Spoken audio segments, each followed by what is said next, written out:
Yes, this is the fifth Sunday, and despite the fact that I forgot to set out this morning's text last week, we will have our fifth Sunday conversation in lieu of a sermon.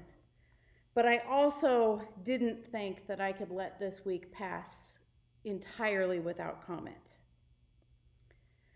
The 9th chapter of Leviticus is the middle chapter on worship. In chapter 8, Aaron and his sons are ordained as priests and undergo a 7-day period of purification. In chapter 9, the community worships together for the first time.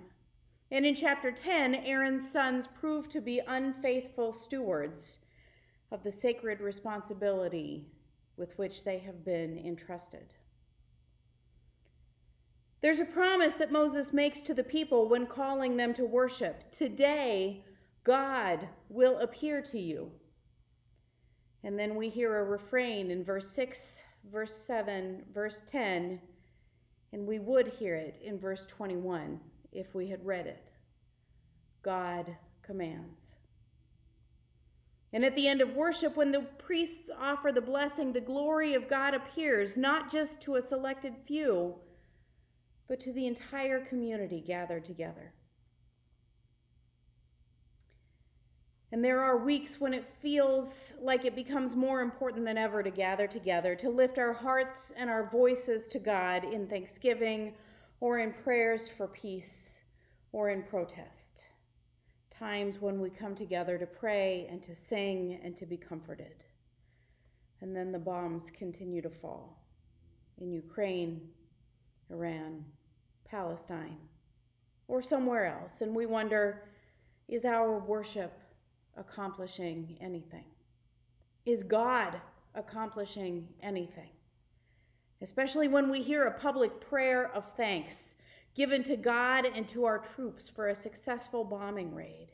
Especially when Palestinians keep being killed when aid distribution sites in Gaza are attacked. But Jesus addresses this in our gospel text for today. It's not about drawing attention to ourselves through our worship and prayer, or even our acts of charity and faithfulness to God. It's about doing what God desires, placing God at the center, not about self-importance or even self-preservation. Jesus follows this with the prayer we pray every week, a prayer that has become so commonplace to us that we sometimes pray it without stopping to think about what we're actually praying. But what do these words have to say to us about living in a time of conflict? What do they have to say to us about the call to worship and to do as God commands? What do they have to say to us about atonement? What do these words have to say to us about the glory of God appearing before us and our experience of joy in God's presence?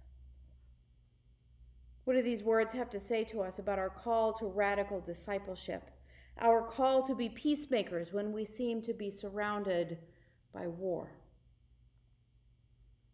One final thought before we move into our conversation.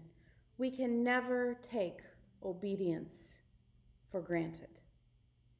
Aaron's sons probably did not enter into their service thinking that they would forget their promises to God and to the people so quickly. And is it likely that Judas became a disciple with the intent to betray Jesus?